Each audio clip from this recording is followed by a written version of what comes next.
nilai terkait dengan nilai untuk nilai akhir dari mata kuliah manajemen properti ini, seperti kita ketahui, ya, porsinya adalah 30% untuk UTS, 30% untuk UAS, ya, dan 40% untuk aktivitas. Nah, di aktivitas sendiri, ini dibagi kehadiran 20%, 20% kali 40% kan sekitar 8% ya dari nilai akhir sumbangsinya. Kemudian sikap ini dari keaktifan Anda dalam forum diskusi, ya, kuis 30%, ini adalah semua kuis kecuali kuis di pertemuan ke-7 dan pertemuan ke-14, karena itu adalah kuis review, ya, menjelang UTS dan UAS. Dan tugas ini saya ambil dari hasil kuis ya, di pertemuan 7 dan pertemuan ke-14. Nah, terkait dengan sikap, ya walaupun hanya menyumbangkan 8% dari total nilai akhir Anda nanti, ya saya harapkan teman-teman tetap bisa bersemangat ya, berkompetisi dengan baik ya. Nah, dibiasakan ya, hal-hal yang kecil Anda coba raih ya dengan semaksimal mungkin, karena ketika hal kecil ini Anda perhatikan, ketika nanti Anda menghadapi sesuatu yang besar, Anda sudah tidak ya, sudah tidak kaget lagi, Anda sudah terbiasa untuk melakukan yang terbaik ya, di setiap kesempatan yang diberikan. Nah, terkait dengan nilai sikap ya, progres sampai dengan pertemuan ke-11 kemarin ya, pertemuan 11 tidak ada forum diskusi, berarti sampai dengan pertemuan 10 ya. Nah, ini saya berikan satu rincian ya, rincian peringkat di nilai sikap sampai dengan pertemuan ke-11. Nah, sengaja saya berikan komparasi antara peringkat dengan sampai dengan pertemuan ke-11. Nah, ya tanpa mengurangi rasa hormat ya, pasti teman-teman semua sudah berjuang ya, sudah memberikan yang terbaik, sudah mempergunakan forum diskusi untuk sarana untuk latihan ya, dalam rangka nanti menjawab soal studi kasus. Nah, sampai dengan pertemuan 11 ini ya, masih dipimpin ya klasemen papan atas ya, kalau kita bicara sepak bola itu zona champion itu masih dipegang oleh Mas Yofi ya, kemudian ada Mas Radit ya, kemudian ada Mbak Syahnita Putri dan Mbak Cynthia. Nah, namun walaupun semuanya berjuang ya, memberikan yang terbaik, tapi saya perlu memberikan apresiasi khusus pada 3 orang yang mengalami kenaikan peringkat yang luar biasa. Yang pertama, Mbak Vanessa, yang sebelumnya peringkat 24, ya, merangsek ya, naik menjadi peringkat ke-13. Kemudian ada Mas Wahyu Hasan, ini sebelumnya peringkat 25, merangsek jadi peringkat ke-13 ya, mohon maaf. Jadi Mbak Vanessa naik 13 peringkat ke peringkat 11, Mas Wahyu naik ke peringkat ke-13, naik 12 peringkat, dan yang terakhir Mas Wesley Desmond. Nah, ini dari peringkat buncit ya, 28, hampir buncit, sampai naik ke peringkat ke-11. Walaupun masih di papan tengah, tapi saya rasa semangat dari teman-teman ketiga ini perlu saya berikan apresiasi khusus ya. Nah, dengan nilai peringkat ini, tolong nanti teman-teman kembali untuk berkompetisi ya, manfaatkan semua kesempatan yang ada. Walaupun porsinya kecil, tetapi ketika penentuan nilai akhir, ya, kita tidak tahu, mungkin hanya karena kita tidak memperhatikan atau tidak aktif di sikap, ya, nilai Anda misalnya 85,98 ya, misalnya seperti itu. Nah, karena tidak aktif maka mungkin nilainya tidak tercover. Padahal kalau nilai di aktivitas ini bagus ya, bisa jadi nilai 85,98 yang tadinya mendapatkan nilai amin ini bisa menjadi nilai 86 ke atas ya, atau menjadi nilai A. Jadi hal-hal yang detail itu perlu Anda perhatikan. Seperti Anda kemarin mengikuti atau yang suka bola menonton pertandingan final Euro, ya hal-hal detail harus Anda perhatikan, ya, terutama kalau bermain sepak bola ya. Makanya walaupun di Liga Italia jarang ada pemain-pemain bintang, ya. Nah, kalau ada waktu lihat Liga Italia, karena Anda akan belajar detail-detail kecil dari satu taktik. Ya. Ya, ketika taktik berubah, ya kita harus merespon lawan. Oke ya teman-teman, silakan komunikasi di sisa waktu yang ada ini. Semoga Anda bisa mendapatkan nilai yang terbaik, nilai A. Yang kemarin mendapatkan nilai 60, 70, jangan khawatir, masih ada kesempatan. Masih bisa, insya Allah. Ya, masih bisa. Baik, saya masuk ke materi untuk pertemuan ke-14 ini. Untuk pertemuan ke-14 kita akan membahas mengenai studi kasus manajemen properti komersial. Ya, ini contohnya adalah retail atau shopping center atau pusat perbelanjaan atau yang kita menyebut sebagai mall ya. Nah, di pertemuan 9 kita membahas residensial, ada stressing materi terkait dengan manajemen hunian. Di pertemuan 10 kita membahas properti komersial gedung perkantoran atau yang dimana ada stressing yang namanya terkait dengan analisis pasar untuk penentuan sewa ya per square feet, kemudian bagaimana kita menentukan kualifikasi penyewa dan menentukan apa saja konsesi yang kita bisa berikan pada saat negosiasi harga, sehingga segera tertutup menjadi kontrak sewa.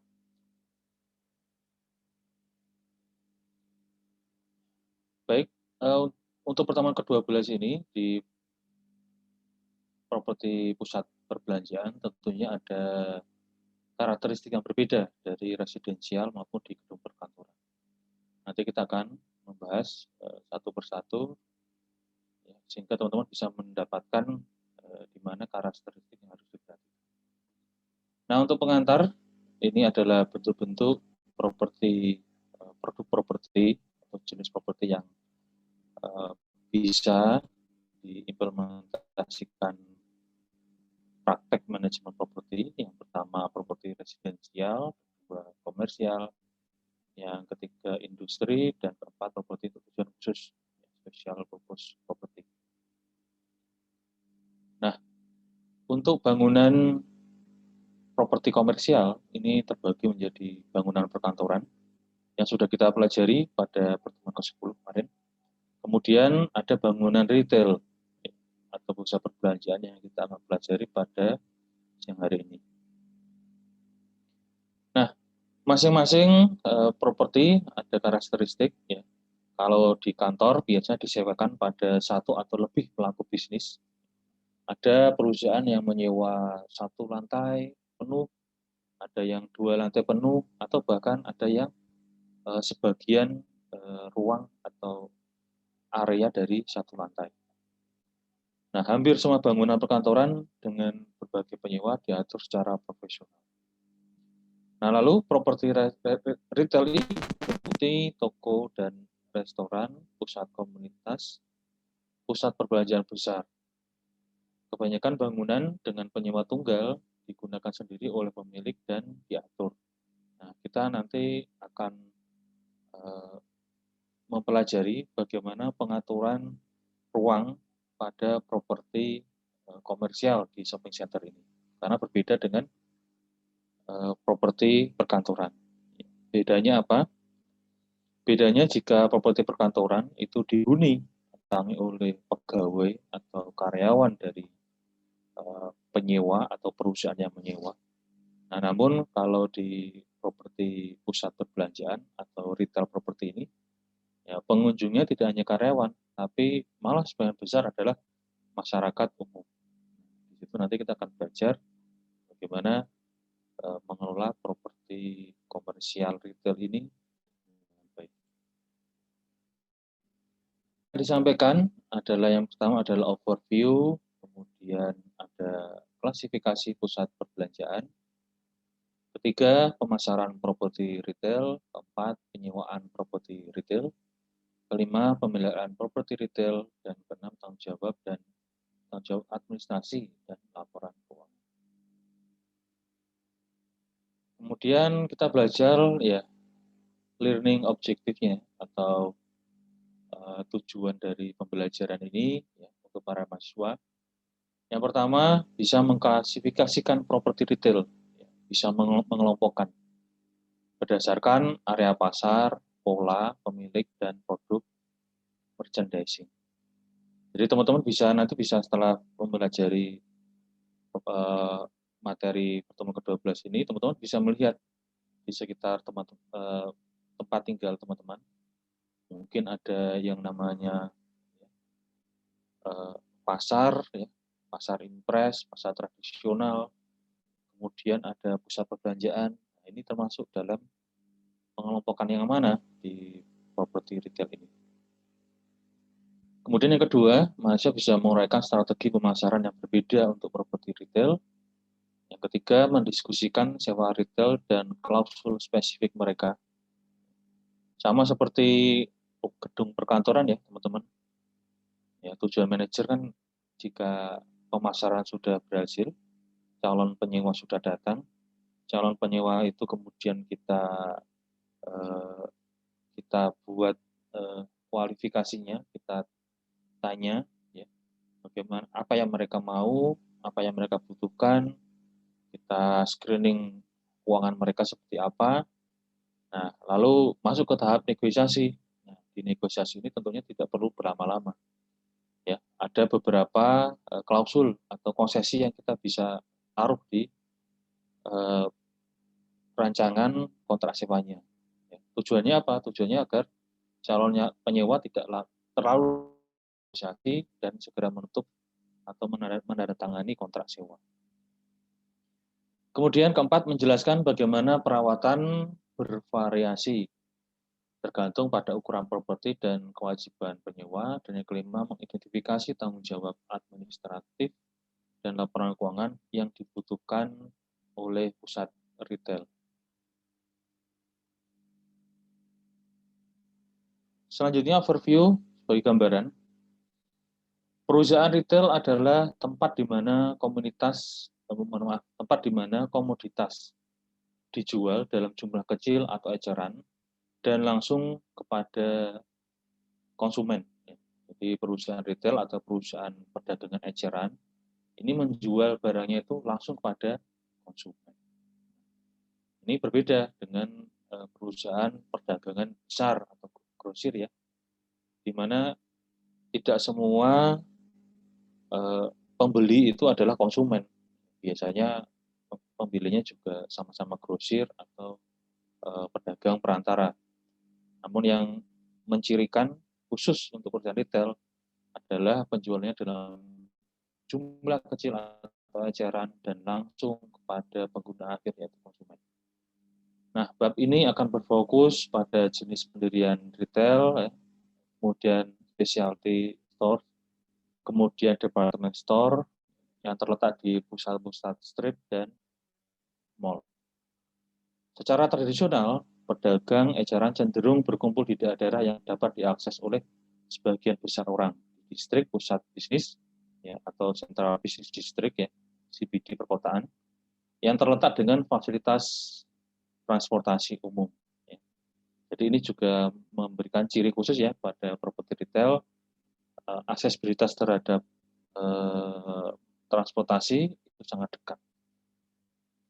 Kemudian area metropolitan yang lebih besar juga mendukung konsentrasi sekunder dari toko retail. Artinya apa? Ya, semakin berkembang suatu wilayah ya, atau suatu daerah nanti akan menciptakan ya, beberapa CBD baru atau konsentrasi dari toko retail ini. Sebagai contoh, kalau kita di daerah Tangerang ya, Tangerang atau di Tangerang Selatan ya, kan ada Bintaro, ya, kemudian ada daerah Pamulang, ya. Nah, konsentrasi ini akan semakin berkembang bila mana ekonomi di suatu wilayah itu juga semakin bertumbuh. Definisi, ya, pusat perbelanjaan atau shopping center merupakan tempat perdagangan eceran atau retail yang lokasinya digabung dalam satu bangunan atau kompleks. Jadi terdiri dari beberapa perusahaan retail ya atau toko-toko retail. Jadi shopping center merupakan gabungan dari perusahaan-perusahaan atau pihak-pihak yang melakukan perdagangan eceran atau retail. Menurut ya Jeffrey dan kawan-kawan, pusat perbelanjaan adalah sebuah bangunan yang terdiri dari beberapa toko eceran yang umumnya dengan satu atau lebih toko serba ada, toko grosir, dan tempat parkir. Dari berbagai penelitian di atas, terdapat beberapa kata kunci terkait dengan pusat perbelanjaan. Nah, ini yang perlu Anda ingat ya. Jadi kunci terkait dengan shopping center ini, yang pertama, adanya kegiatan jual beli atau pertukaran barang dan jasa. Ada transaksi yang terjadi di dalam pusat perbelanjaan ini. Kemudian yang kedua, kata kuncinya adalah dapat berfungsi juga sebagai tempat berkumpul dan berekreasi. Jadi ketika dua kunci ini diperoleh pada suatu daerah, maka itu bisa kita definisikan sebagai pusat perbelanjaan.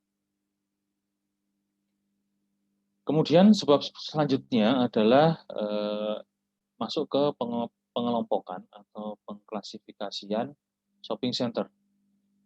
Yang pertama adalah market area ya, atau pengklasifikasian berdasarkan area pasar. Yang pertama adalah commercial strip center. Yang kedua neighborhood center. Ketiga community center. Yang keempat regional center. Dan yang kelima super regional center. Nah, apa pengertiannya kita akan bahas. Nah, di pusat perbelanjaan dapat diklasifikasikan menurut area pasar, pola, dan kepemilikan. Pada saat ini kita akan bagi menjadi atau kelompokkan berdasarkan market area atau area pasarnya. Pertama adalah pusat strip atau commercial strip center. Nah, ini terdiri dari 4 hingga 10 toko dan memiliki area parkir kecil. Sekarang banyak sekali tersedia atau bisa dilihat di sekitar Anda ya. Ketika ada satu hamparan tanah, kemudian apalagi di dekat atau di pinggir jalan raya besar, itu biasanya tanah tersebut dibangun jadi deretan ruko ya, rumah toko. Nah, ketika memenuhi 4 hingga 10 toko ini, maka ini bisa disebut sebagai commercial strip center. Karena dengan adanya 4 dan 10 ini akan menciptakan satu area berkerumun ya atau keramaian sehingga menjadi daya tarik bagi masyarakat. Kemudian yang selanjutnya adalah pusat perbelanjaan lokal atau neighborhood center. Nah, ini di dalam pusat perbelanjaan ini mencakup di dalamnya adalah 15 sampai 20 tahun. Mohon maaf. 15 hingga 20 toko. 15 hingga 20 toko retail ya atau pedagang retail. Dan dirancang untuk memberikan kemudahan berbelanja bagi pelanggan dalam radius 1,5 mil. 1,5 mil itu kalau 1 mil itu sekitar 1,6 ya. Kalau 1,5 itu berarti sekitar 2,5 kilo. Jadi dalam radius 2,5 kilo ya, semua segmen pasar atau market yang masyarakat itu diharapkan menjadi pengunjung dari pusat perbelanjaan ini. Kemudian yang ketiga adalah pusat perbelanjaan distrik atau community center. Nah, di sini pusat perbelanjaan mencakup 20 hingga 70 toko. Biasanya memiliki junior department store dan menarik pelanggan dari radius 5 mil ya, dari titik pusat perbelanjaan itu. 5 mil berarti sekitar 8 kilo ya. Jadi radius 8 kilo diharapkan ya masyarakat yang ada di radius 8 kilo dari pusat perbelanjaan dia akan berbelanja di pusat perbelanjaan distrik ini. Selanjutnya adalah pusat perbelanjaan regional atau regional center.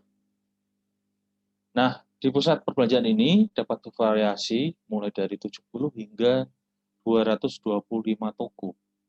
Ya, memiliki setidaknya satu departemen store utama sebagai penyewa utama atau anchor ya. Jadi anchor ini kalau Anda kemarin di mata kuliah teknologi bangunan itu ada istilah bukan anchor tapi angkur. Mungkin pernah mendengar ya, angkur. Angkur itu adalah salah satu bahan atau salah satu komponen bangunan yang digunakan untuk menyatukan, ya, untuk mengaitkan antara dua dinding yang siku dengan slope-nya, ya. Atau untuk mengaitkan, ya, bentuknya seperti besi ya, untuk mengaitkan antara pondasi dan slope-nya, sehingga apa? Sehingga semakin kuat. Silakan dicek di internet ya, angkur ya, angkur bahasa Indonesianya. Tapi di sini kita bisa mengambil konsep bahwa angkur itu memang dia adalah satu bentukan atau satu wujud yang penting ya, karena dia menentukan atau yang utama. Makanya di dalam satu pusat perbelanjaan, terutama mulai dari regional center ini ada yang namanya penyewa utama atau anchor. Dan regional center ini menarik pelanggan dari 10 hingga 50 mil. Ya. Berarti sekitar 16 kilo ya sampai 80 kilo. 80 kilo. Nah, contohnya apa? Ya, contohnya itu ada kalau biasanya ada di pusat perbelanjaan di pusat ibu kota. Ibu kota provinsi ya biasanya, ibu kota provinsi, di mana kota-kota di sekitarnya atau kota-kota satelitnya itu cenderung perkembangan ekonominya tidak berkembang. Ya. Misalnya kalau kita lihat di kota Semarang ya, di kota Semarang, nah kalau ada mal-mal yang dibangun, mereka akan menarik masyarakat dari kota-kota di sekitarnya, dari Kendal, dari Ungaran, dari Demak, ya, dan seterusnya. Nah, itu regional center. Nah, selanjutnya adalah super regional center. Ini adalah tipe yang paling luas, melebihi regional center. Selain sebagai tempat berbelanja, juga berfungsi sebagai tempat wisata. Nah, ini bentuk dari pusat perbelanjaan yang paling besar. Ya, paling besar. Nah, saya punya contoh ya, pusat perbelanjaan yang dahulunya itu adalah regional, sekarang menjadi super regional center. Kalau ada ya, ada atau tidak ya teman-teman di sini yang dari Kalimantan ya, silakan di searching di internet aja. Dulu saya waktu di penempatan di Banjarmasin, ya, biasa ya karena saya menjadi bujang ya di sana, tidak membawa keluarga. Nah, malam minggu saya beberapa kali ya untuk ya mencari hiburan, nonton bioskop yang malam itu ya, yang bioskop yang diputar jam 11 malam. Nah, selesai itu sekitar jam 1 ya atau setengah 2 di Duta Mall. Nah, di sana ya ternyata saya kira saya keluar dari bioskop jam 1 malam itu bisa langsung lancar ya, lancar keluar dari area parkir. Ternyata saya harus menunggu setengah sampai 1 jam untuk bisa keluar dari parkir. Itu di Duta Mall. Duta Mall itu di Banjarmasin. Ya. Ternyata apa? Ternyata saya melihat dari interaksi pengunjung, ya, terutama di weekend ya, itu ternyata pengunjungnya itu plat nomor motor atau mobilnya itu tidak hanya dari area Kalimantan Selatan, tapi ada juga yang dari Kalimantan Tengah. Bahkan ada beberapa yang dari Kalimantan Timur ya. Ya, karena apa? Karena di sana Kalimantan ya, itu banyak perusahaan-perusahaan perkebunan sawit, banyak perusahaan pertambangan yang mereka itu biasanya ya para pegawai yang pejabatnya ketika mereka direkturnya, manajernya ketika hari libur, mereka cenderung mencari tempat hiburan. Nah, ketika malam minggu luar biasa ramainya parkirnya. Sehingga tadi Duta Mall yang tadi bentuknya hanya regional center, hanya menarik pengunjung dari sekitar Banjarmasin ya, ada eh, dari daerah rantau, dari daerah kota Banjarbaru ya dan sekitarnya. Itu akhirnya dikembangkan lebih besar lagi. Ya. Mereka membangun bangunan parkir. Bangunan parkir itu apa? Bangunan yang digunakan khusus untuk tempat parkir. Contohnya kalau Anda pernah main ke Bintaro Plaza ya, itu kan di belakangan ada bangunan parkir ya. Nah, itu zaman saya belum ada itu bangunan parkirnya. Nah, sekarang sudah ada. Nah, mereka bangun bangunan parkir dan mereka bikin satu wahana. Jadi seperti seperti Trans Studio ya. Jadi ada wahana apa? Halilintar, terus wahana wahana untuk hiburan dan seterusnya. Nah, jadi itu adalah contoh ya. Contoh pengembangan pusat perbelanjaan regional menjadi super regional center. Nah, sekarang kalau Anda ke Kalimantan, apalagi ke daerah Kalimantan Tengah, Kalimantan Selatan, dan Timur, nah, kalau bicara mendengar Duta Mall, itu adalah mall yang salah satu mall yang terbesar ya di Pulau Kalimantan. Nah, ini contoh dari commercial strip center. Jadi tempatnya itu apa? Seperti deretan ruko yang biasanya satu lajur ya, satu lajur yang menghadap ke satu jalan. Kemudian ini adalah neighborhood center. Neighborhood center ini biasanya ya seperti pasar ya, seperti pasar impres ya, atau pasar tradisional.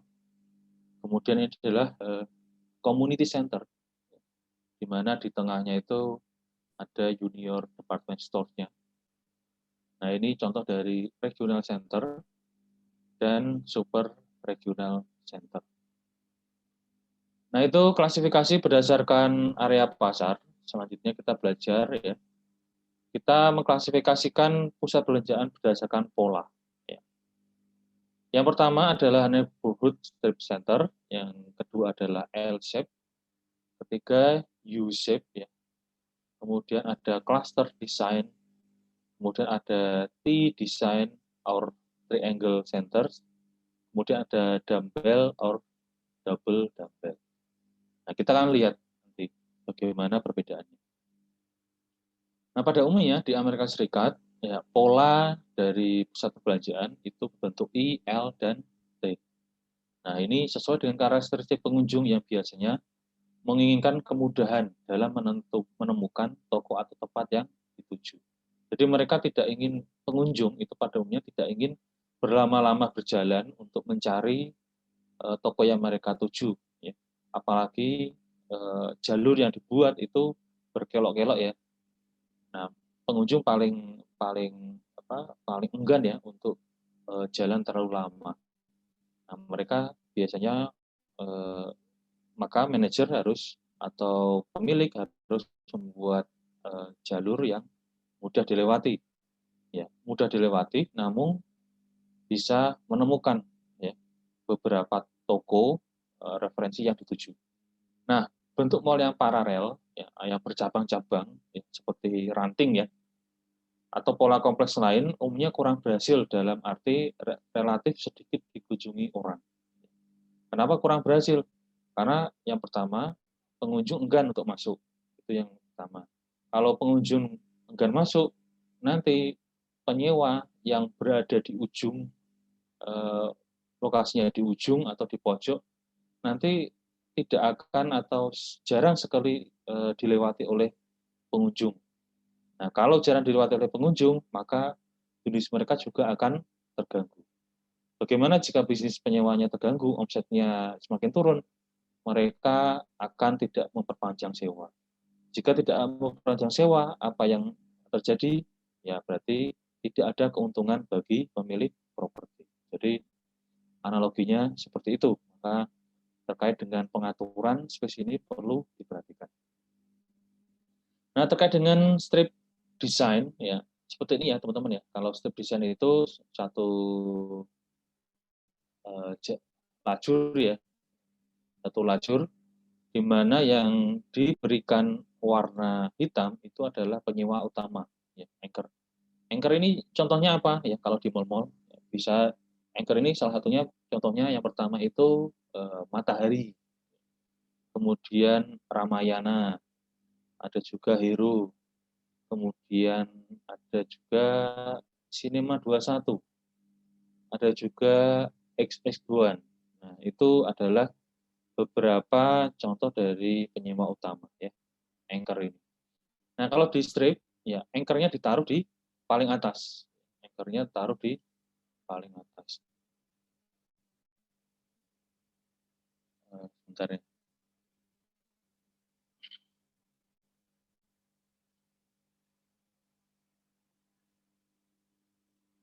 Nah, kalau strip berarti anchor-nya ditaruh yang di paling atas.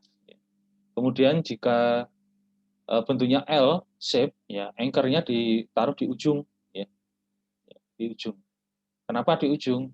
Ketika si pengunjung ini datang ke satu penyewa utama, untuk sampai ke dalam anchor yang kedua, mereka melewati toko. Nah, dengan kondisi ini, maka ada keuntungan yang diperoleh oleh penyewa kecil juga. Mereka melewati area toko-toko atau gerai yang lebih kecil sebelum masuk ke anchor yang di sisi yang lain. Kalau U-shape, ya anchor-nya untuk bisa menarik, anchor-nya ditaruh di tengah dan di ujung. Kemudian kalau bentuk cluster, ya anchor ditaruh di tengah. Kemudian kalau T-design, ya anchor-nya ditaruh di tiap ujung ya. Nah, kemudian kalau di triangle juga sama, ini anchor-nya ditaruh di pojok atau di sudut, ya, di sudut segitiganya. Kalau dumbbell, ya ditaruh di ujung, ya. Kalau ini kita permisalkan utara selatan, maka ditaruh di utara dan ditaruh di selatan. Nah, dumbbell ini contoh yang sering kita lihat ya teman-teman di mall.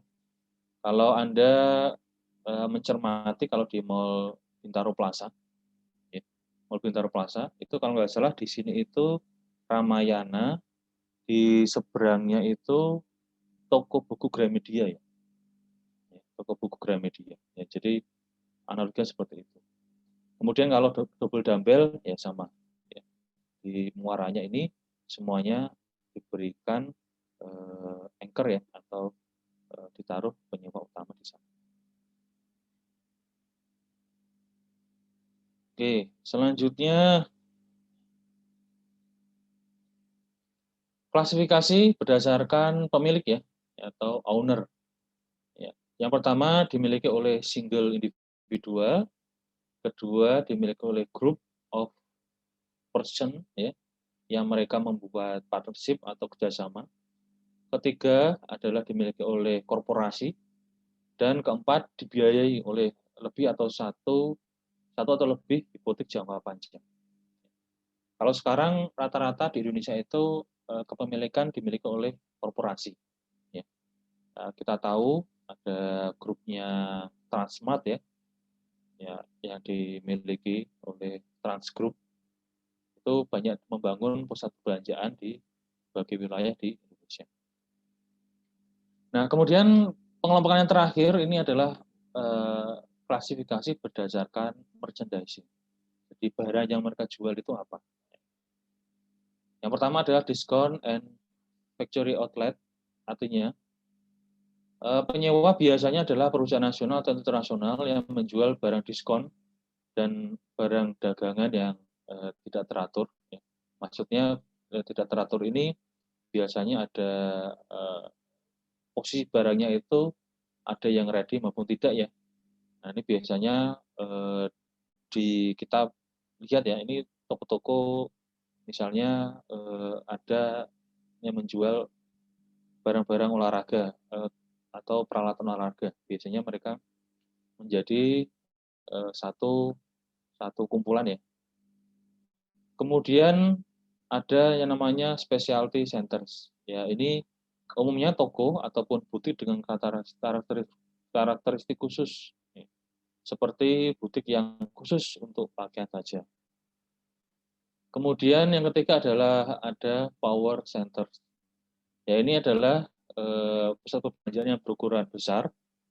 Ini luasnya sekitar 300.000 kaki persegi atau sekitar kurang lebih 3 hektar ya, sampai dengan 1 juta kaki persegi atau sekitar 9 hektar. Ya, 9 hektar. Nah, kalau 1 hektar itu 10.000 meter persegi ya, 10.000 meter persegi.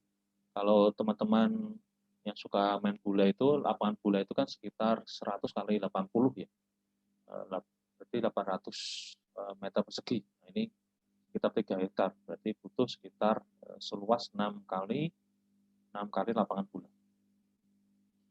Kemudian toko ini kebanyakan adalah gerai besar yang dianggap sebagai jangkar di pusat perbelanjaan konvensional dengan beberapa toko kecil yang bersebelahan. Nah, contohnya kalau di Indonesia itu Power Center itu ada di Blok M ya, Blok M di Jakarta. Kemudian ada juga di Pasar Tanah Abang. Pasar Tanah Abang ya, pasar terbesar di Asia Tenggara ya. Nah, biasanya di sekitar Tanah Abang ini juga banyak sekali toko-toko kecil yang beroperasi. Kemudian yang keempat adalah Plan Unit Development. Ya. Ini adalah toko yang diizinkan untuk memenuhi kebutuhan sehari-hari. Nah, toko-toko ini biasanya mencakup layanan ya, ada tos serba, ya. Kemudian ada laundry dan toko kelontong. Jadi menjual kebutuhan sehari-hari. Kemudian yang kelima adalah mixed use development. Ini adalah perluasan dari plan unit development yang biasanya terdiri dari kompleks retail, kantor, dan kompleks hunian. Jadi ada penggabungan ya antara berbagai jenis yang mendukung properti retail yang disebut sebagai mixed use development. Kita akan lihat ya, contohnya ini factory outlet ya. Jadi ketika masuk ada berbagai macam gerai-gerai yang menjual barang-barang yang biasanya gerainya itu gerai yang sifatnya nasional ya, internasional. Kemudian yang di bawahnya adalah mixed use development. Jadi ada pusat atau perbelanjaan yang diapit ya, ada perkantoran, kemudian ada apartemen dan tempat rekreasi lainnya. Nah, ini mixed use development ya, retailnya ada di sini, kemudian di tengah itu ada area terbuka ya untuk publik.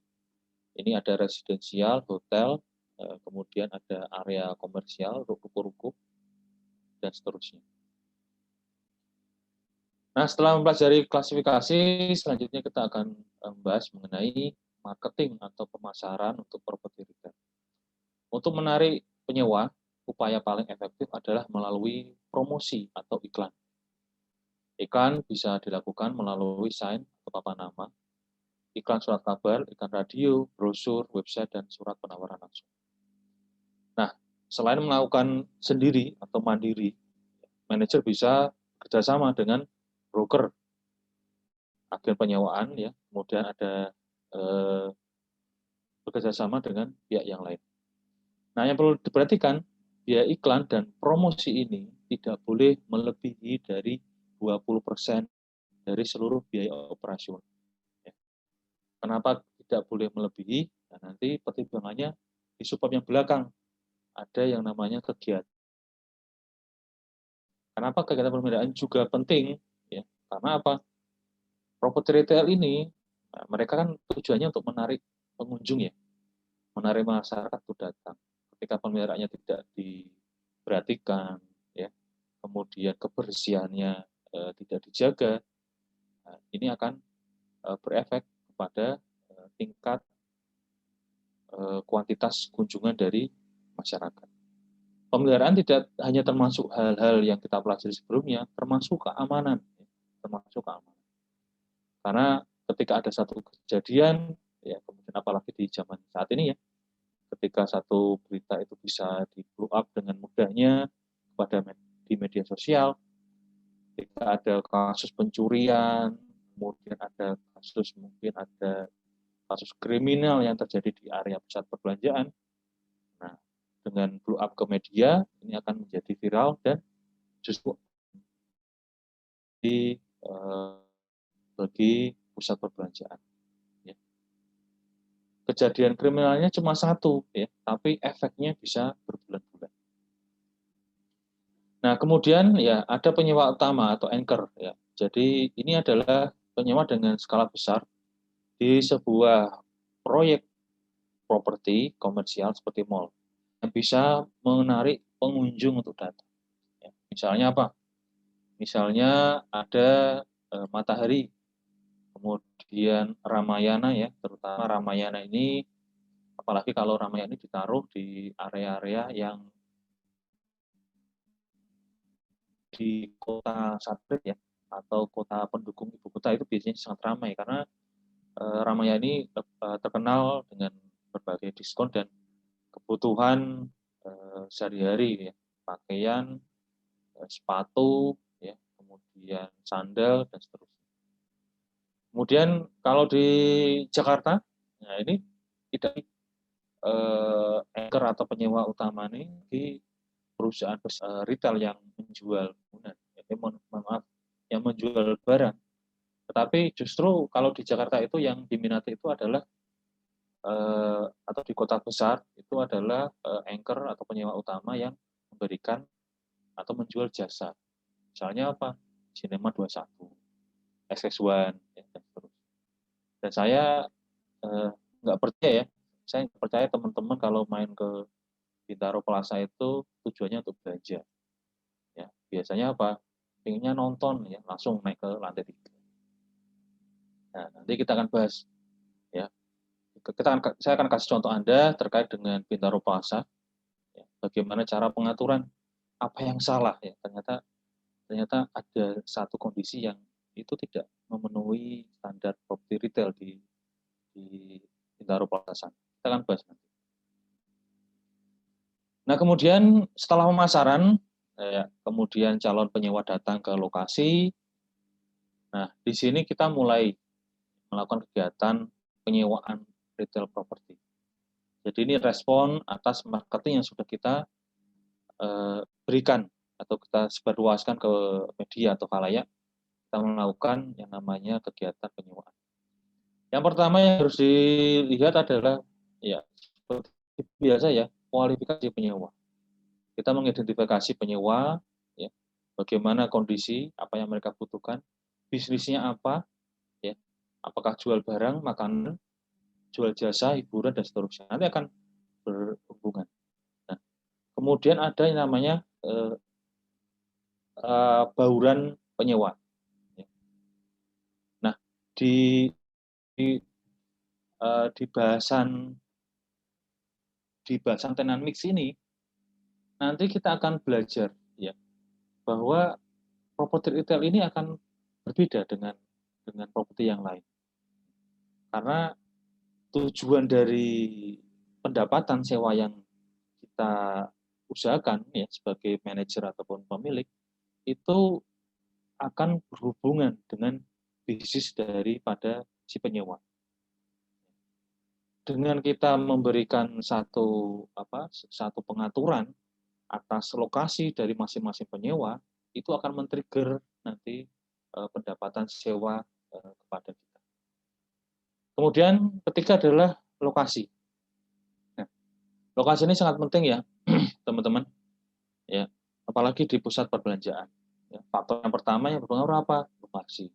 Yang kedua faktornya yang berpengaruh apa? Lokasi. Yang ketiga apa? Lokasi juga. Ya. Jadi jika pusat perbelanjaan ini tidak terletak di lokasi yang terbaik dan strategis, ya nanti efeknya kunjungan dari masyarakat juga tidak maksimal. Contohnya apa? Ya Anda bisa lihat berbagai mall yang ada di Bintaro ya. Contohnya di Bintaro Plaza. Ya, Bintaro Plaza ini letaknya sangat strategis di sekitar dikelilingi oleh kawasan komersial ya, ruko. Kemudian sudah ada beberapa properti residensial seperti apartemen, kemudian dekat dengan stasiun kereta. Contoh yang lain adalah Bintaro Exchange, ya, Bintaro Exchange di sektor 9 ya. Nah, Bintaro Exchange ini dekat dengan pintu masuk dan pintu keluar tol, kemudian dekat juga dengan stasiun Juramanggung. Nah, kemudian kebutuhan calon penyewa ini perlu kita identifikasi. Ya, mereka ingin menjual apa, ya, mereka buka dari jam berapa sampai jam berapa, ya. Karena ini nanti ada kaitannya dengan jumlah atau kuantitas keamanan yang kemudian yang tentu tidak ketinggalan adalah persentase sewa. Berapa tarif sewa yang kita tetapkan, ya, kita tawarkan kepada calon penyewa. Nah, di dalam kita memberikan persentase sewa atau memberikan tarif sewa ini, tentunya ada yang namanya negosiasi sewa. Nah, negosiasi sewa ini perlu kita perhatikan karena ada beberapa konsesi atau kondisi yang perlu kita masukkan ya dalam negosiasi sewa. Misalnya ya yang pertama setting rental rate. Jadi kita bisa memberikan klausul ya kepada si penyewa untuk membuat pengaturan terkait dengan kenaikan sewanya, misal apakah dengan menggunakan tarif minimum, apakah dengan menggunakan tarif sewa berdasarkan omset yang diterima, kita akan bahas di belakang. Kemudian ada non-compete clause ya. Nah ini merupakan klausul ya, di mana si penyewa ini ketika masuk dia ingin manajer memperhatikan bahwa penyewa ini tidak mau kompetitornya masuk juga di pusat perbelanjaan yang sama. Jadi mereka ingin kompetitor mereka yang utama itu ketika mereka tanda tangan kontrak atau tanda tangan sewa, mereka berharap manajer tidak menerima kompetitor mereka masuk ke dalam pusat perbelanjaan yang sama. Kemudian ada recapture clause ya, seperti pertemuan di gedung perkantoran. Jadi ada klausa untuk bisa menggunakan pengaturan-pengaturan kontrak yang sama dengan kontrak sebelumnya. Kemudian ada pengembangan atau improvement ya yang dilakukan oleh penyewa. Nah ini kita memberikan kebebasan kepada penyewa untuk men-setting area yang diperlukan. Misalnya dengan menambah pendingin ruangan ya, dan menambah mungkin terkait dengan pengaturan ruangan tertentu. Misal contohnya bisnisnya adalah bisnis kuliner, maka diberikan keleluasaan untuk membuat dapur ya, dibantu untuk membuat instalasi terkait dengan dapur tersebut. Nah, tujuan dari manajer dalam penyewaan ini adalah menentukan atau menemukan penyewa yang akan melakukan volume bisnis terbesar di setiap lokasi retail. Manajer harus menilai kemampuan keuangan prospek calon penyewa, kemudian ya terkait dengan kebutuhan ruang dan parkir, ya, fasilitas dan seterusnya.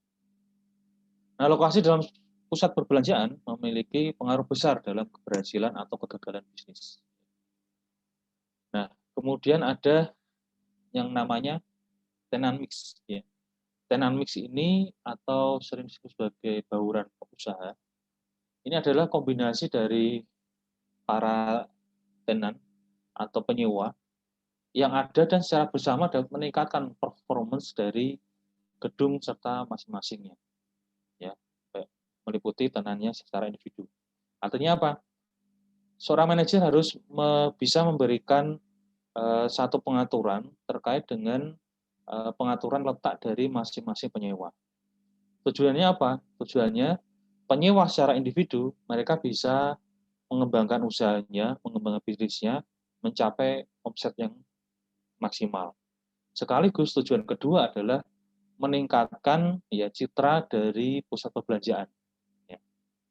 Nah, ketika kita masuk ke dalam pusat perbelanjaan, ini tentunya yang perlu diperhatikan adalah pengalaman berbelanja ya, pengalaman berbelanja yang nantinya harus harus diterima oleh si pengunjung. Ya. Contohnya kalau kita bicara di Bintaro Plaza, dulu itu tidak ada yang namanya bakmi GM, tidak ada yang namanya bangunan KFC yang ada di depan Bintaro Plaza. Yang ada sekarang ya dulunya pada saat saya zaman kuliah itu adalah bangunan tempat parkir mobil. Nah, sekarang tempat parkir mobilnya ditaruh di belakang. Nah, area yang dulunya tempat parkir dibangun itu ada di depannya ada stick apa itu lupa saya. Stick 66 atau stick 99, ada juga KFC, ada bakmi GM, ya. Kemudian ada gerai yang lain. Nah, dulu itu kosong. Nah, praktek dari yang namanya tenant mix ini, ketika pengunjung masuk, ya, diharapkan pengunjung itu memiliki pengalaman berbelanja yang maksimal. Artinya apa? Ya, di lantai bawah itu jarang sekali orang menjual aksesoris, pakaian, barang, itu jarang. Biasanya ditaruh di lantai 2 ya, kecuali penyewa utama ya, si anchor tadi, di mana mereka bisa menyewa di lantai 1, lantai 2, lantai 3 secara bersamaan. Nah, setelah makanya di lantai 1 itu biasanya dijual makanan kecil atau minuman ringan. Harapannya setelah mereka makan, berbelanja, minuman kecil ini di take away ya. Nah, mereka naik ke lantai 2. Ya, di lantai 2 ini barulah semua kios-kios yang menjual barang itu ditaruh di sana. Ada peralatan olahraga ya. Kemudian ada pakaian, ada perhiasan, ada gadget ya, HP dan seterusnya. Itu ada di lantai 2. Nah, sembari mereka memilih, mereka sembari menghabiskan makanan kecil mereka. Nah, setelah capek ya, apa yang dilakukan? Nah, lari ke lantai 3. Maka di lantai 3 itu biasanya ditaruh pusat hiburan. Misalnya ada pusat permainan ya, anak-anak ya. Kemudian ditaruhlah bioskop di sana, ditaruhlah kumpulan kios makanan atau kuliner atau pujasera ya. Sehingga setelah mereka capek, mereka menyelesaikan ya pengalaman berbelanja mereka itu di lantai 3. Nah, yang terjadi sekarang bagaimana di Bintaro Plaza? Ya, yang di depan itu ditaruh penyewa yang seharusnya ditaruh di lantai 3. Apa itu? Semua makanan. Ada yang namanya KFC, bakmi, GM, ya. Kemudian ada stick ditaruh di depan semua. Akhirnya apa? Akhirnya sekarang saya lihat itu pengunjung di Bintaro Plaza itu tidak terstruktur. Ya. Mereka ada yang masuk ke KFC, udah kenyang pulang. Ya. Kemudian ada yang masuk ke KFC, sudah makan, jalan-jalan dulu di lantai 1. paling mentok di lantai 2. Setelah itu bagaimana? Mereka pulang. Akhirnya bagaimana? Kasihan yang di lantai 3. Anda lihat di lantai 3 di Bintaro Plaza, semua kiosnya hampir semuanya kosong. Yang ada hanya Cinema, XS1, dan toko Gramedia. Itulah sebabnya kenapa kok kios di lantai 3 kosong. Itu akibat dari apa yang seharusnya diatur di lantai 3 untuk makanan, itu semua diatur dipindahkan di lokasi parkir. Ya. Nah, perpaduan dari jenis dan lokasi penyewa merupakan masalah yang sering terjadi. Toko harus diatur sedemikian rupa, ya, sehingga lalu lintas pengunjung yang dihasilkan menguntungkan satu sama lain, dan agar persaingan tidak merugikan. Ya. Jadi tadi anchor-nya ditaruh di sebelah utara dan sebelah selatan, tidak bersebelahan. Ya. Kemudian kalau Anda lihat sekarang di setiap mall, di pintu, biasanya mall memiliki lebih dari satu pintu gerbang. Nah, di dekat pintu gerbang biasanya ada toko roti, ya. Dan toko roti itu dipisah di masing-masing pintu gerbang masuk. Nah, itu tujuannya untuk mendukung agar bisnis penyewa secara individu juga berjalan, ya, tetapi performance dari pusat perbelanjaan juga tetap terjaga.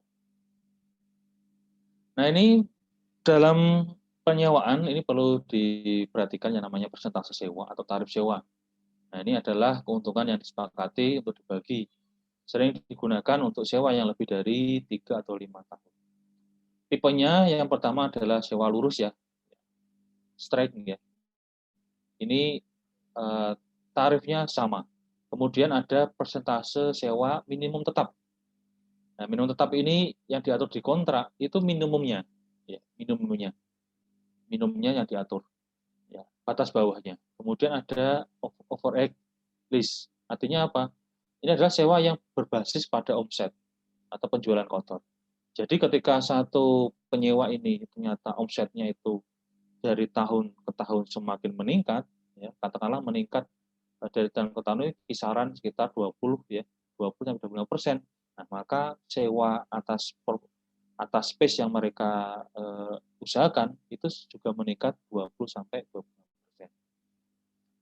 Kemudian ada kombinasi sewa. Nah, kombinasi sewa ini biasanya sewanya itu diberikan untuk sepanjang umur atau usia dari bangunan atau dari properti retail itu, dan tidak bisa dibatalkan. Kemudian untuk skala variabel sewa, nah ini adalah pengaturan sewa yang menentukan, kan kalau kita bicara variabel, ya, variabel itu ada unsur untuk berubah, ya, naik turun. Nah, jadi skala variabel ini ditentukan dengan memperhatikan sewa minimum tetap dan sewa maksimumnya. Jadi sewa dari per tahun yang ditetapkan itu di antara mereka sewanya, tarifnya itu harus di atas batas bawah dan di bawah dari batas atas. Kemudian yang keenam adalah persentase sewa maksimum. Jadi menggunakan sewa yang tertinggi. Nah, sebagian besar, ya, persentase atau tarif sewa ini yang membutuhkan yang biasanya opsi yang diambil itu adalah pembayaran sewa minimum tetap, ya, dan persentase sewa berdasarkan penjualan kotor, ya, over 80 tadi. Nah, tergantung mana yang lebih besar. Kalau di pusat perbelanjaan, jika memang terletaknya ada lokasinya adalah di lokasi yang strategis, biasanya menggunakan sewa yang berbasis penjualan atau omset. Itu akan lebih menguntungkan. Nah, tadi negosiasi sewa ini adalah seputar perhitungan dan metode pembayaran sewa. Di situ dibicarakan, ya, dinegosiasikan. Kemudian setting rental rate ini adalah membuat tingkat minimum penjualan yang sesuai dengan persaingan pasar. Non-compete clause tadi terkait dengan klausul, ya, tidak boleh ada kompetitor yang masuk dalam pusat perjalanan yang sama karena akan berpotensi menurunkan keuntungan kotor, ya. Jadi kalau sudah ada matahari bisa bernegosiasi kepada manajer dan meminta non-compete clause. Artinya apa? Tidak boleh ada kompetitor yang lain yang masuk, misalnya Ramayana, Heru, dan seterusnya. Kemudian ada yang recapture clause, ya.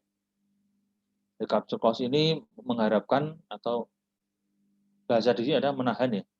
Ya, berarti menggunakan ketentuan yang sebelumnya sudah ditetapkan untuk sewa berikutnya.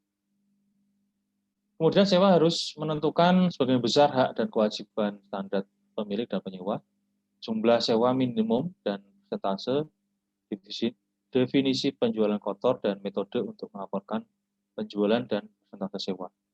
Nah, ketentuan yang lain yang perlu diperhatikan adalah terkait dengan partisipasi pajak, umumnya adalah pajak dan kemudian asuransi, ya, jam kerja, inventaris, personel, dan tingkat perubahan penyewa. Untuk maintenance atau pemeliharaan ini memegang peranan penting ya di properti retail, ya, karena perawatan fisik ini bisa dilakukan bergantung pada ukuran properti, lokasi, dan pemeliharaan di luar area umum. Kemudian pusat perbelanjaan menuntut program pemeliharaan preventif yang ketat dan pemeriksaan rutin terhadap struktur fisik, dasar, interior, dan peralatan. Pembersihan rumah tangga dan pembersihan elemen umum merupakan pengeluaran utama dalam anggaran pemeliharaan. Keamanan adalah item pengeluaran utama lainnya. Ya. Jadi analoginya, ketika pemeliharaan ini diperhatikan, termasuk pemeliharaan kecil dan pemeliharaan rutin, maka diharapkan kondisi interior, eksterior, fasilitas itu bisa digunakan bagaimana mestinya. Nah, kalau kondisi interior, eksterior, dan fasilitas ini bisa digunakan, tidak ada komplain dari pengunjung, maka manajer bisa menjaga jumlah kunjungan dari masyarakat. Kalau jumlah kunjungan dari masyarakat dijaga, maka ada potensi ya bisnis yang dijalankan oleh penyewa itu tetap bisa berjalan. Kalau penyewa bisa menjalankan bisnisnya, maka apa? Penyewa tidak akan berpindah. Ya. Jadi menghindari turnover dari penyewa. Penyewa akan terus menyewa pada pusat perbelanjaan yang dikelola oleh manajer. Kalau penyewa tetap berusaha atau berbisnis di pusat perbelanjaan yang kita kelola, maka nantinya akan menjamin keuntungan atau penghasilan sewa yang kontinu ya bagi pemilik properti. Jadi itulah analogi kenapa pemeliharaan ini penting dilakukan di dalam properti retail. Kemudian yang terakhir adalah administrative responsibilities and financial report. Ya, jadi tanggung jawab ini juga perlu diperhatikan oleh manajer. Ya, tidak mungkin membuat sistem pelaporan keuangan yang seragam dan memenuhi kebutuhan setiap jenis properti retail. Ya, karena setiap space atau setiap bagian dari properti retail itu memiliki karakteristik yang berbeda karena penyewa juga memiliki bisnis yang berbeda. Nah, pemilik biasanya menginginkan dua jenis informasi. Yang pertama, status keuangan saat ini ya existing dan prediksi peristiwa atau forecasting ya, forecasting dari keuangan di masa mendatang. Nah, kemudian tanggung jawab administratif ya, ini adalah tanggung jawab yang harus diemban oleh manajer. Yang pertama terkait dengan keuangan, meliputi pendapatan penjualan utama ya adalah sewa.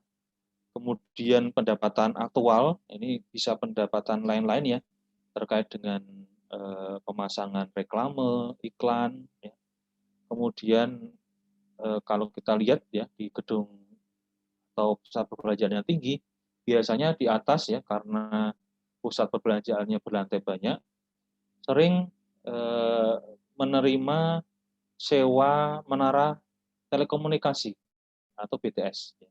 Nah, ini juga menjadi sumber pendapatan bagi pemilik atau manajer retail property. Kemudian juga tanggung jawab terhadap pengeluaran dan anggaran operasional. Nah, kemudian terkait dengan tanggung jawab juga terhadap pengeluaran kapital atau barang modal. Jadi ada planning barang-barang modal apa yang dibeli setiap tahunnya. Ya. Itu harus dipertanggungjawabkan. Kemudian prediksi cash flow bulanan, ya, kas masuk, kas keluar, perbandingannya, laporan penerimaan dan pengeluaran bulanan, laporan rugi laba, statistik industri, dan asuransi. Nah, asuransi ini menjadi perhatian penting dalam tanggung jawab manajer karena asuransi ini bisa menghindarkan manajer atau pemilik dari akibat resiko yang terjadi. Misalnya ada resiko kebakaran, ya, force major, gempa bumi, kerusakan yang diakibatkan oleh gempa bumi, dan lain sebagainya. Asuransi properti retail dihadapkan pada fakta bahwa pusat perbelanjaan yang berfungsi sebagai entitas tunggal seringkali dimiliki oleh lebih dari satu orang, kelompok, atau perusahaan. Menjadi sangat kompleks ya, manajer harus berpikir karena yang menyewa itu hanya satu penyewa, tapi berbagai macam atau beberapa puluh penyewa. Baik itu penyewa utama maupun penyewa yang lebih kecil. Nah, dengan demikian seringkali sulit untuk menentukan pertanggungjawaban atas klaim cedera pribadi yang timbul dari kecelakaan di area publik ya. Jadi karena sulit ya untuk menentukan siapa nih yang harus bertanggung jawab ya terhadap kecelakaan di area publik, di area umum yang ada di pusat perbelanjaan. Contohnya ada satu kasus itu di Semarang, ada pengunjung di lantai 2 kalau tidak salah, itu dia bersandar pada pagar ya, pagar yang di pinggir void ya, di void atau ruang terbuka di lantai 2 itu. Kan biasanya di pinggir itu kan ada pagar. Nah, pengunjung bersandar di sana. Nah, ternyata pemeliharaannya memang pusat perbelanjaan ini memang sudah berumur tua ya. Ini sudah dibangun sejak tahun 90-an. Mungkin karena semakin sedikit kios yang bisa disewakan, akhirnya berimbas pada keuangan dari pemilik ya atau manajer, sehingga mungkin mengurangi pemeliharaan. Jadi pagarnya itu lepas ya, lepas dari pondasinya. Nah, karena lepas, maka pengunjung ini jatuh ke bawah dari lantai 2 ke lantai 1. Nah, ada kecelakaan di sini. Nah, kalau kecelakaan seperti ini, siapa yang menanggung? Apakah pemilik kios yang berhadapan dengan lokasi di mana kecelakaan itu terjadi, atau yang di lantai 2-nya, atau yang di lantai 1-nya? Nah, itu adalah contoh kecelakaan yang ada di area publik. Nah, makanya untuk menatausahakan terkait dengan asuransi ini, nah, di poin keempat, manajer harus memiliki daftar pemilik, penyewa, pengelola, dan asosiasi pedagang yang diasuransikan sebagai kebijakan dan tanggung jawab. Jadi manajer harus mendata semua penyewa yang ada di pusat perbelanjaan. Ya.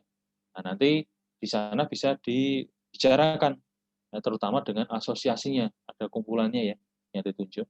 Nah, bagaimana terkait dengan pembayaran polis asuransinya?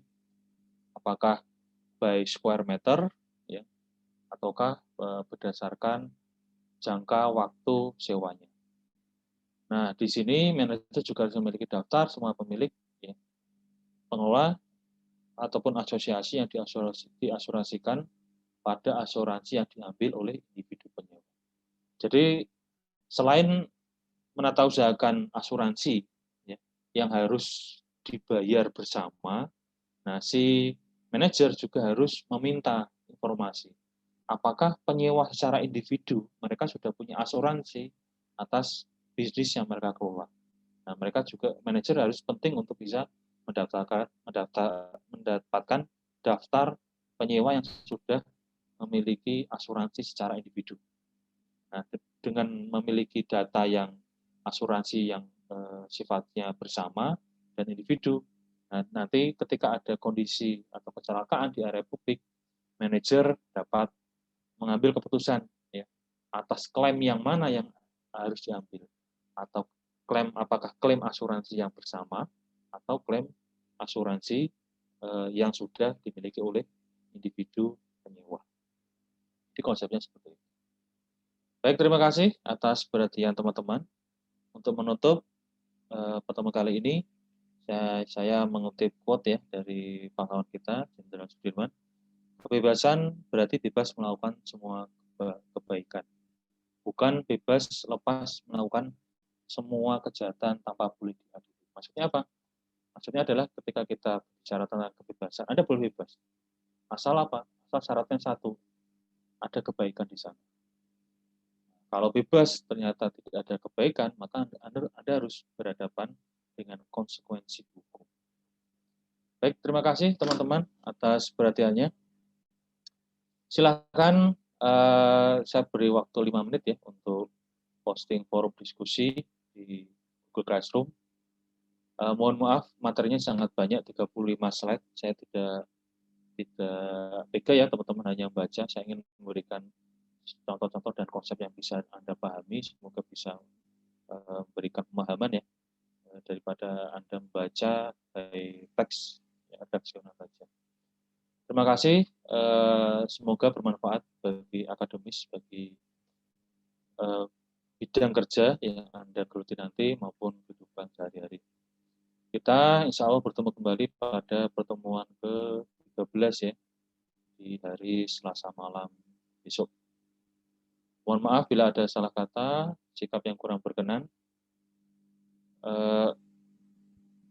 Selalu jaga kesehatan ya, protokol kesehatan selalu dijaga. Kalau memang kita akhirnya terkena dengan ujian sakit COVID ini, ya, walaupun kita sudah menjaga protokol kesehatan kita, berarti mungkin ya Allah atau Tuhan Yang Maha Esa ini memberikan ujian bagi kita. Kalau Anda diuji sakit, ya, yang dilakukan jangan marah, ya. Yang dilakukan jangan marah, jangan menyesal. Ya. Kok saya harus sakit ya? Itu. Yang dilakukan adalah yang pertama adalah menerima, ya, menerima ujian itu. Ya, dan jangan panik, ya. Jangan panik, karena kepanikan itu adalah setengah dari penyakit ya. Nah, setelah kita tidak panik, lalu kemudian kita sabar, ya sabar. Selalu cari hal-hal positif di luar sana. Jangan, oh kalau saya nanti sakit, misal COVID, saya nanti dikucilkan, kita cari, silakan. Anda masing-masing punya kepercayaan agama masing-masing, silakan cari, ya, cari motivasi ya dari kitab ya, yang Anda percayai ya, bahwa yang namanya ujian sakit itu adalah bukan musibah, tapi ujian. Kalau Anda ujian, Anda berhasil melewati, maka Anda akan lulus, ya, akan lulus dari satu kondisi. Nah, kalau Anda lulus, maka insya Allah derajat Anda akan dinaikkan. Anda menjadi mungkin yang sebelumnya merasa bahwa ibadah itu adalah sesuatu yang rutinitas, mungkin nanti setelah Anda sakit dan sembuh, Anda akan menganggap ibadah itu sesuatu yang eksklusif ya. Karena apa? Karena ibadah itu menjadi sarana komunikasi khusus yang disediakan ya, untuk kita berkomunikasi dengan Tuhan Yang Maha Esa. Mungkin sebelumnya jarang bersedekah, menjadi rajin bersedekah. Nah itu adalah salah satu contoh Anda sudah dinaikkan derajatnya ya, karena Anda bersabar dan berjuang untuk sembuh bila mana Anda nanti ternyata terpapar COVID atau mungkin menderita sakit yang lain ya. Itu konsep cara berpikir agar Anda menjadi lebih dewasa. Baik, terima kasih. Saya tutup. Selamat siang. Assalamualaikum warahmatullahi wabarakatuh. Waalaikumsalam warahmatullahi wabarakatuh. Terima kasih, Pak. Terima kasih, Pak.